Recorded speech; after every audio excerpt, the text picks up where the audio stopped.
Shape, peace, and benedictions. This that new fetch.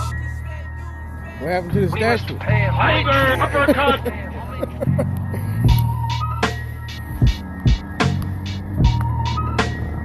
Unexpected repairs are needed tonight on a nearly century-old 7-foot bronze statue that sits along an iconic Philadelphia drive. Vandals decided to toss the historic sculpture right into the Schuylkill River overnight.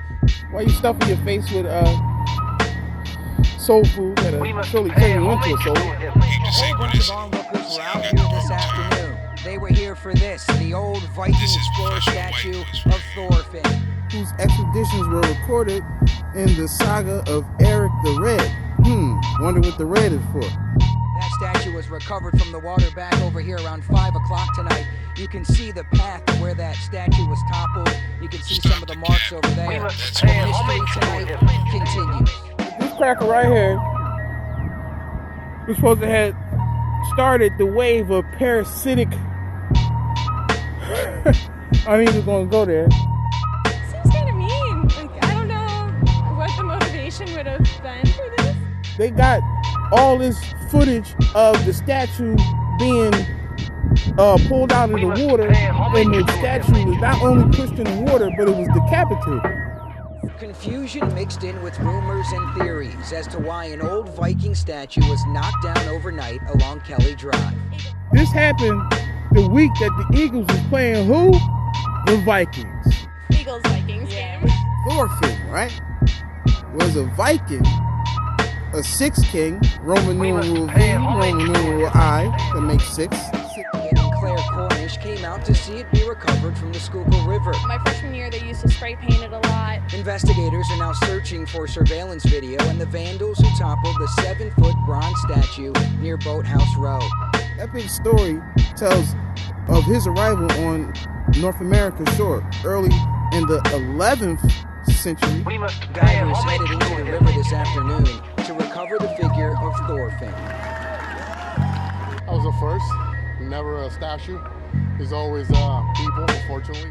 Icelandic sculpture, I don't even want to butcher that name, captured the Viking spirit, conveying how Thorfinn might have appeared since no known images exist. NBC 10 sent an underwater camera down below to get a first-hand look at the 1,000-pound sculpture. It took divers about 15 minutes to secure it and get it out. When it came up, the statue was headless. Philadelphia's public art director telling us it's in better condition than she thought it would be. So you're actually happy with the way it looked when it came out? We still haven't fully assessed it. We have to take it back to the conservation studio and really give it, a good thorough once-over. And this cracker, whose statue is not here, was supposed to have fathered the first white baby in America. Nearly 100-year-old statue was the scene of a white supremacist rally last year in October. Tiger Demonstrators also on hand. Investigators did find a crowbar at the scene, but still don't know who went after Thorfinn and why. Just like there's no known images of Thorfinn, this right here is fitting that there's nothing here. Not a thing I'd like to see happen again in the park.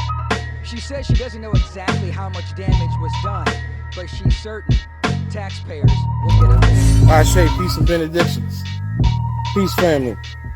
So this is scene of the crime, where they say that this cracker right here, statue, was pushed off of this into the water with no traces of it, no sign of intervention or nothing.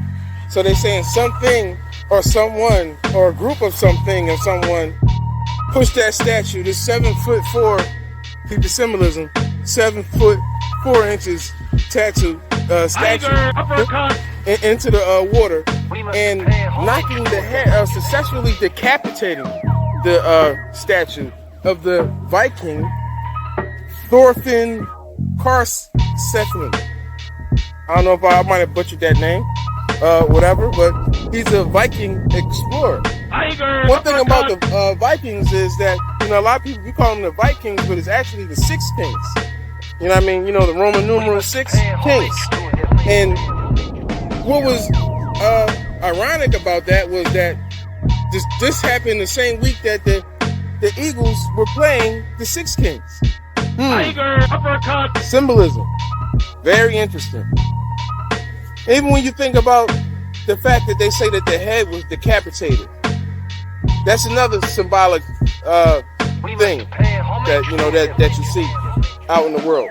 When things are decapitated, the head is cut off and is severed, and it's the end of the old age and the beginning of the new.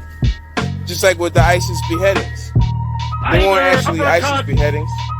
They were Masonic rituals sending messages to other members or fellows of the craft. Ashe, peace and benedictions. And to plot thickens. This is my house. I'm running shit. Perfect. You're crazy. Guess you didn't like what I said. Yeah. It's done. It always will be. This that new I am fetch. inevitable. We must pay homage to him.